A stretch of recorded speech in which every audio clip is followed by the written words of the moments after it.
Okay, so I've replaced all the paper capacitors. Here they are here on my bench. A couple of these were these terrible Autolite capacitors that just have a serial number on them. They don't actually say their size, so you got to look these up on the internet. And it just from what I read just a moment ago, maybe these are only here in Canada. These are terrible. You can just see how there never was a proper seal right on the end of this one. So, but I haven't tested these yet. Also, the two filter capacitors, power supply filter capacitors, have both been replaced on this radio. So I'm going to leave them as they are. We're going to try the radio. There's a good chance these capacitors are good enough to do the job. I can leave this coil, I think, just as it is. Not shorting against anything. Well, I've got to put on some, I can't plug it in until I put on a cord here. Yeah, so I got to do that next. So that's where I'm at, close to trying this guy out. Okay, I'm just too curious to not test all these capacitors right away. So I've got things set up here. I should be able to test these pretty quick. So on the left of your screen, you see the magic eye on my capacitor tester. You can see it says right on there, closed shadow indicates excessive leakage. On the other camera, you can see me hooking up the capacitor that's going to be tested. So let's just give it a go. This is a Sprague capacitor. Here we go. 25 volts. Not too bad. This is 150 volts. It's really not too bad. We'll go to 250 on this. So that capacitor is actually quite serviceable. Really nothing wrong with it. Let's try the next one. It's another Sprague capacitor. Okay, 25 volts. Oops. 150. Oh, it's about the same as the last one. Which, a little more leakage on this one. The instrument I'm using is very sensitive. Doesn't take much leakage. Here, we'll try another of these smaller ones. This is also a Sprague. Hope I'm pronouncing that right. Okay, 25 volts. 150 volts. 250. So, okay, those three capacitors, the second one not quite as good as the other two, but probably would not be responsible for the radio not operating. You can't really be sure. Depends where they are. If they're doing the critical job of blocking B+ from a grid, then that one that showed a little bit of leakage might be unsuitable.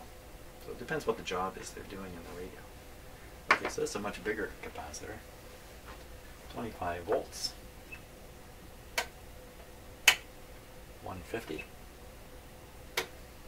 Surprising. 250. Ah, okay, I thought that would test out a little worse than it did. Who made this one? Sprague, another Sprague. Let's hear it for Sprague. Here we go. Another Sprague capacitor here. They're probably having a good day in the capacitor factory.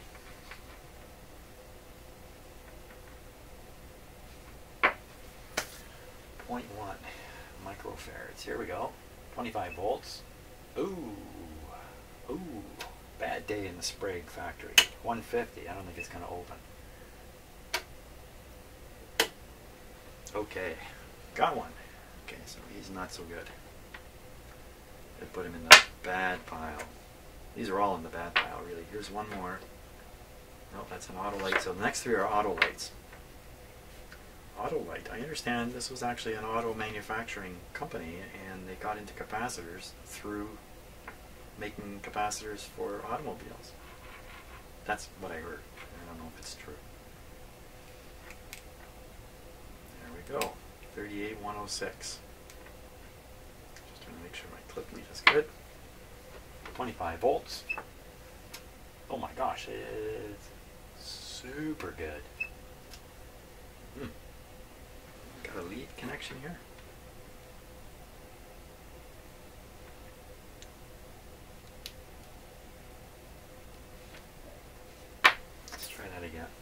25 volts. That's more like it. 150. Yeah, I think that tells the story. Not as bad as I thought. Let's try another one here. It goes in the bad pile. Well, they're all going in the bad pile.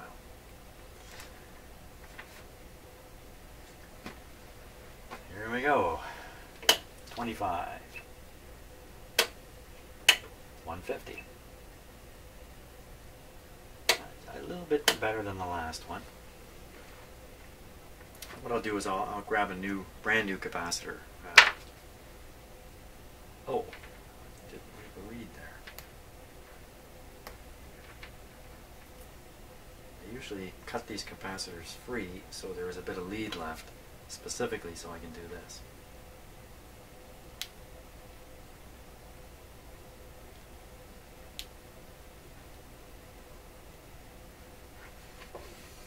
Do this test. Okay. 25 volts. No, I think that the way the instrument responded, I think that tells me I don't have a connection here. Let's try it again.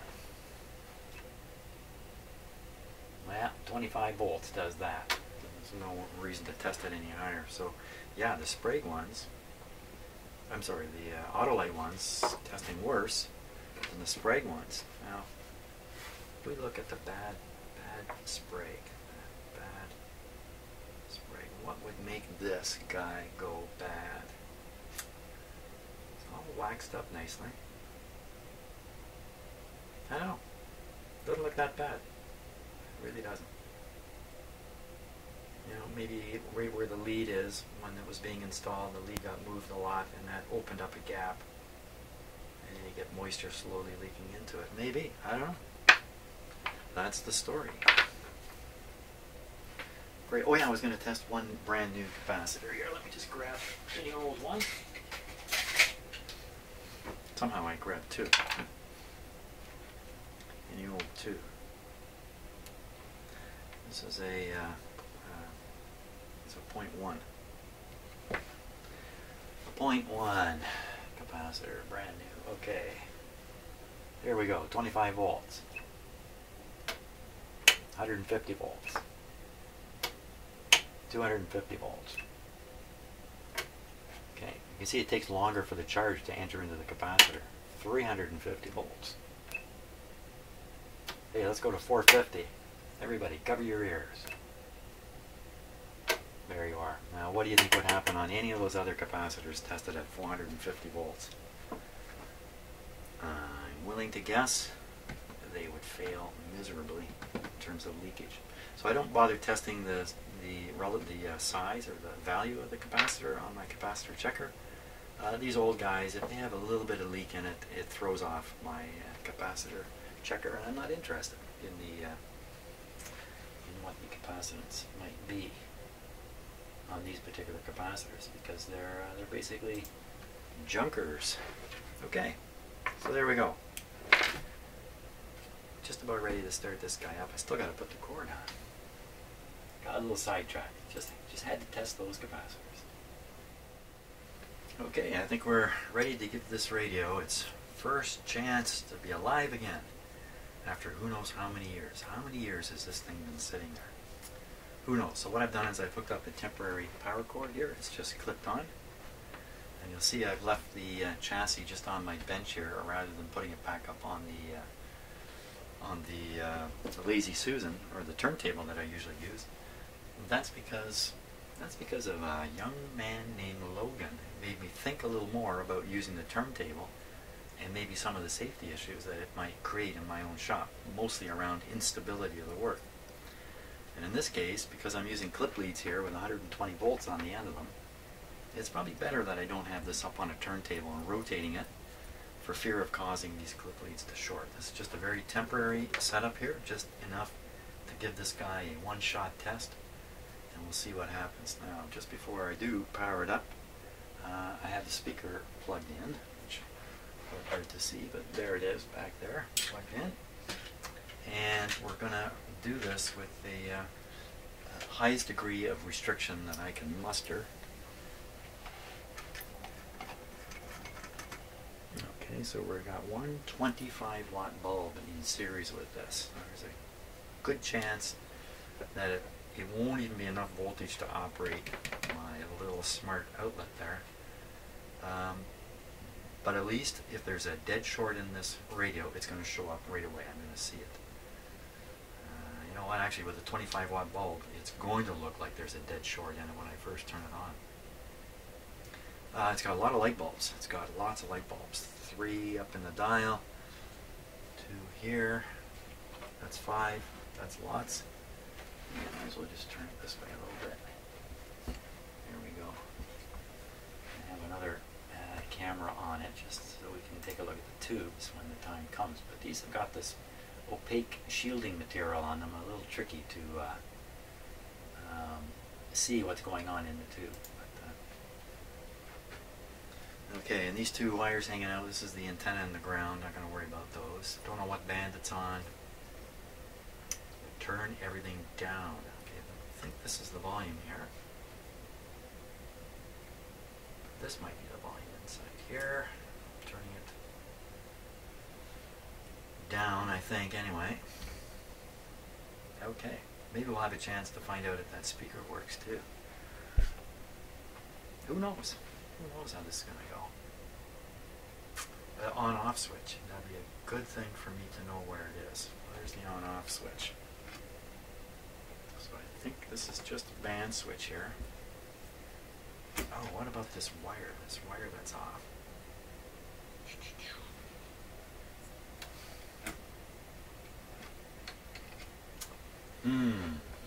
Hadn't thought about that. This wire that's off this piece. It must go onto this piece. So I'm gonna quickly solder this wire on here. Oh, you can see the big lug here. Why would they use a lug? Because this thing's moving? Maybe they think a lug is a better way to do that. Okay. Now, while my soldering iron is warming up here, I have a second.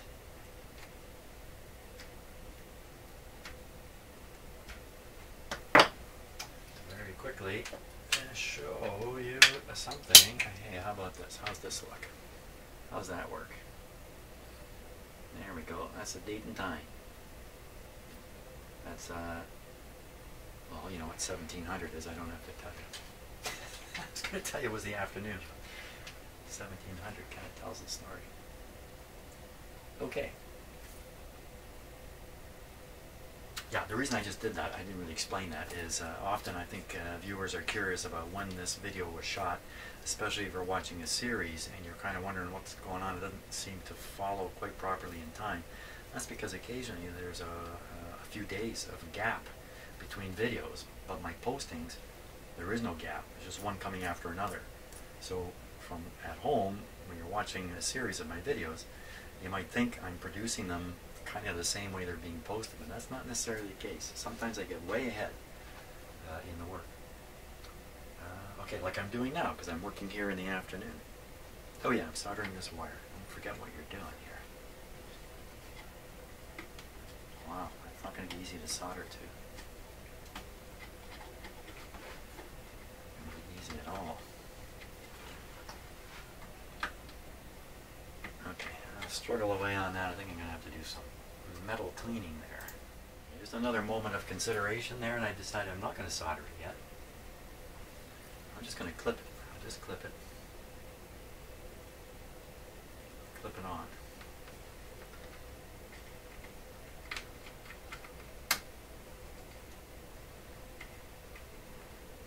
Okay. Hope that's making a good connection. Okay. Now I think we're ready to go.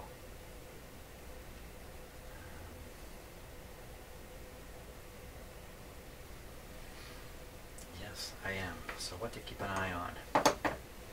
Not so much the radio itself. It's really, when I first started up, it's all about this light bulb that's way up here. this one here. It's how bright and for how long it stays bright. Oh yeah, the on-off switch. I still don't know if I even have this on. Well, we'll find out. Yeah. We'll know soon enough if the power's on.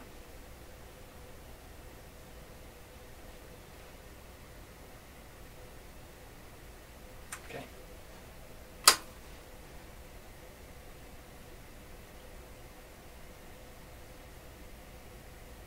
Sure enough, that's okay. I think that's okay like that. See my, oh, this is trying to come on. 39 volts, it's come on. I can't believe it. I thought this wouldn't come on until you get up around 70.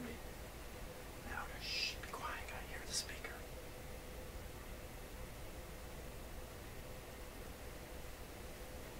Lights on.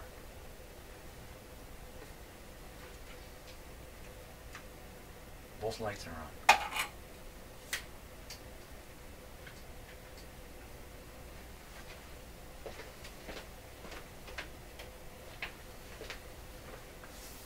See if we can see anything going on in the tubes here.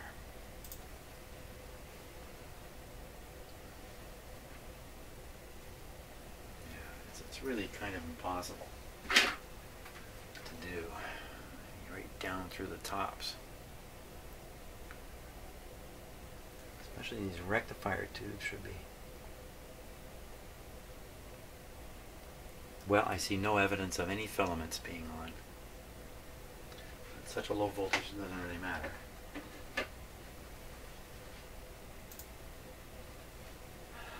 You know, would there be sound coming out of the speaker? Man, it's so unlikely. If there was sound, I'd be worried at this point.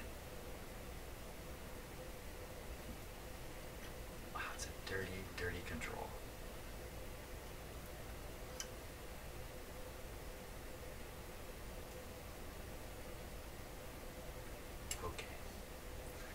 Shall we go up a notch in voltage? So it's reading 40 volts here. Yeah, I think so. So the way I do that, a little awkward. I'm going to have to change this because I'm reaching right across the work to reach up to this bulb.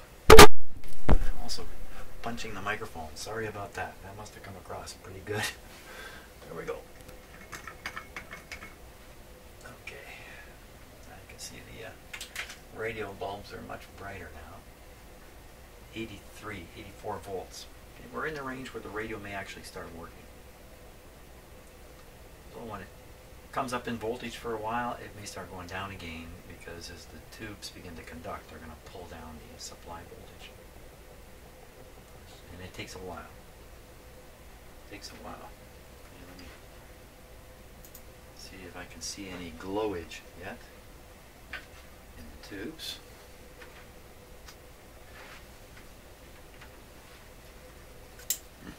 Oh yeah. Okay, so I see nothing in the rectifier. Oh yeah, yeah, I can see a glow in the two rectifier tubes. There's two rectifier tubes in here. The output tube is glowing along quite nicely. So is this one. This one's glowing. The one in the middle here, you can't even see it on seems to be absent of glow in this tube here between the two IF cans. And then there's a metal tube here I can't see in. Okay, that's not too bad. Oh, what about the magic eye? Let's take a look at the magic eye here.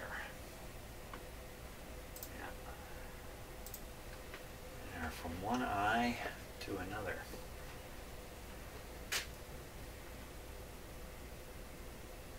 Now, sometimes you can kind of look down in the tube and see the heater from the front here. I don't see anything there. Let's look from the back here. Oh yeah, she's glowing. Good show. What about the dial lights? Is there any dial lights on?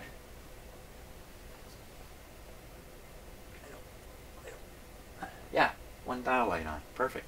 That's the dial light for that band. Now let's see. Let's keep checking here. I'll change bands. It should change the dial lights. There. Hey, how much you want to bet that wire that I clip lead it on is for these dial lights? I'll just disconnect it here briefly. Ha! That's what it is. So that's this thing here. So that's the dial light switch. Doesn't the other radio have dial lights? I've set the other radio aside. I can't peek at it, but maybe not. Maybe not. Maybe, you know, this is the fancy guy. Okay, so that's two of the lights. Maybe all three work. Let me flip this a little further here. There we go. So, I like that, eh? All three dial lights work. Wow, okay, we're doing good. Let's keep going here.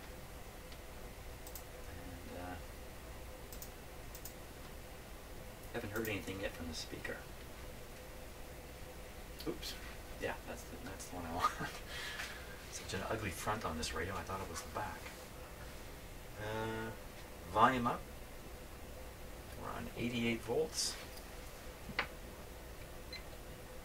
32 watts. Good. Good.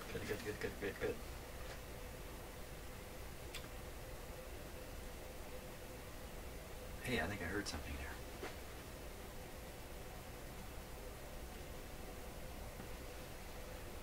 Tricky with the speaker. I think I heard something again. I gotta be quiet while I do this. It's way over here. Be really, really quiet.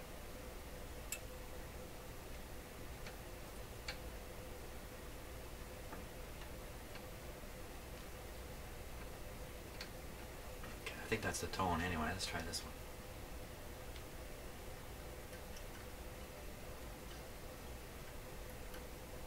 No, I was probably imagining things.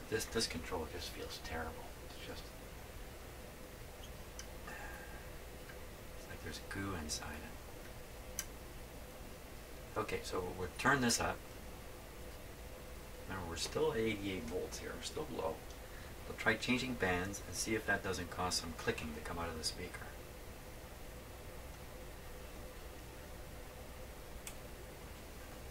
No.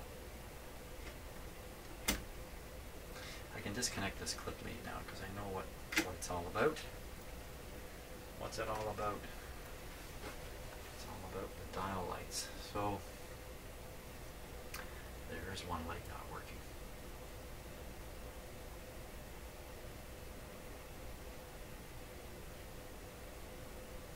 What is supposed to show?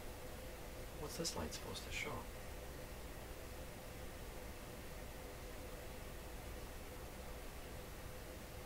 I would guess like a band number or something, but it's really this upper dial. I don't know what that light's supposed to really indicate there. All I have is just the bracket and the bulb. I don't have the cabinet for this radio. I just have the chassis. Okay, well, we're not hearing anything. We're still at 90 volts. Let me stick my ear right in that speaker there.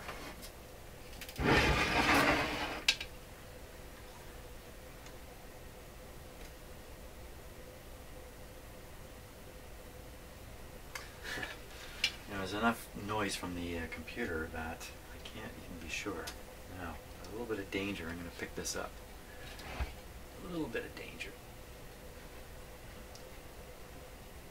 Stick this right in my ear here.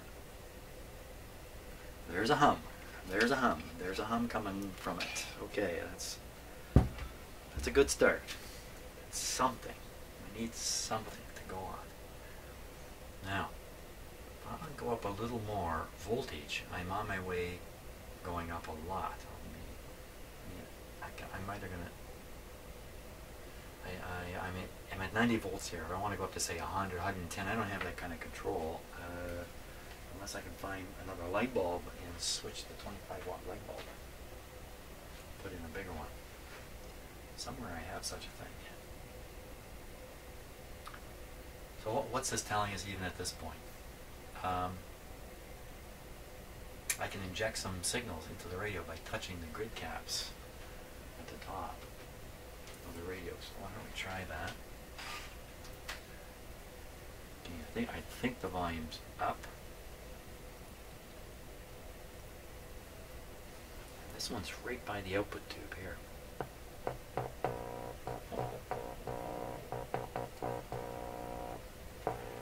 Thumbs up. Now, it's been on long enough that all the tubes should have some heat in them. I can probably feel it by hand, but I won't. Instead, I'm going to do this. Let's see. Bench top is 21. Tube is 30. 30. 34. Well, I know these ones are going over here. Hey, you know what? All these tubes are hot. So, you know, why no sound from touching the grid cap of the IF tube? There should be lots of junky sound coming out. Let's see if this volume control controls up here.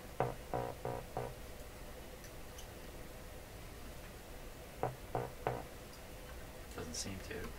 Maybe this is the tone and I'm mixed up. Maybe this is the volume.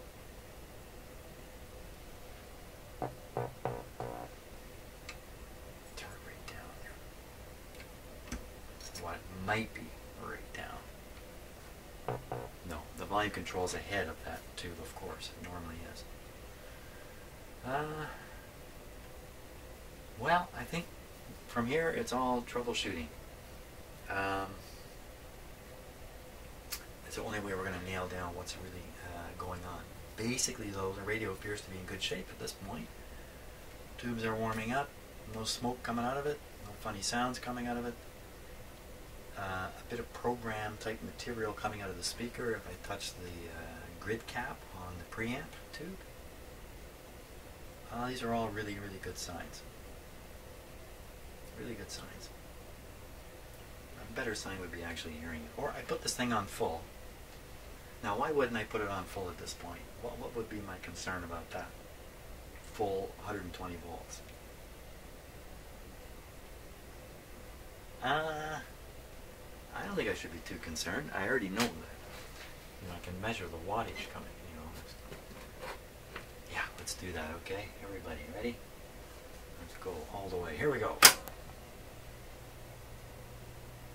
Okay, things are humming.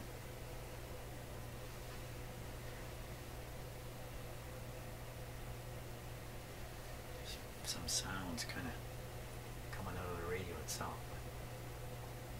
Okay, so we're at 80 watts. That's the nameplate power consumption for this radio. That reassures me I don't have to be panicky about overheating the power transformer or something like that, or potentially drawing too much current through the rectifier tubes. Well, let's hear something. Give me a sound. For all I know, this is broken. Okay, on the a little bit of knocking here.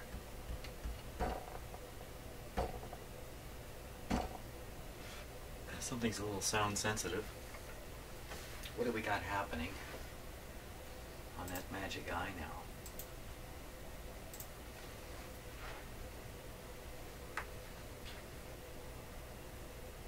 I see a green. I see green in there. Excellent. So even the magic eye appears to be operating on this radio. Beautiful. Good stuff. We just need to change cameras here, or you're going to be pretty disappointed here. So, antenna.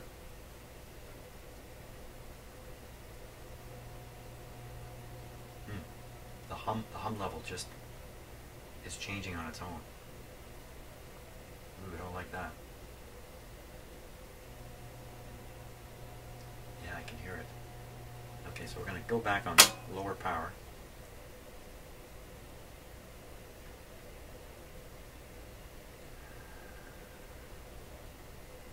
So, you know, that could be anything under the sun causing that hum to change a bit.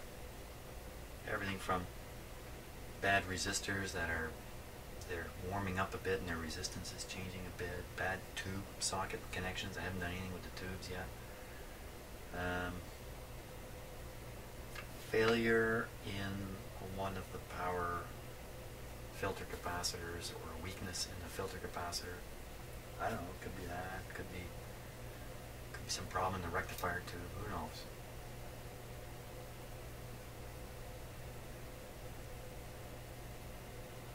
And not sure if you can hear that hum. It's pretty low.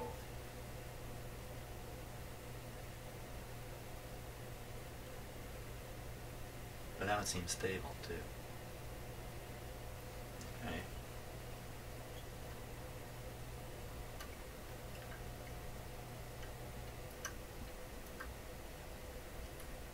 Wow, this control is terrible. Okay, so one of the things we can do, well, later, I'll do it now, but we can jump this volume control out of the circuit if it's a volume control. Hey, you know what? I never did. I didn't wake up both those little batteries that are inside the radio here. Just one of them. I didn't wake up the other one. And even the voltage on the one I lighted up may be gone again.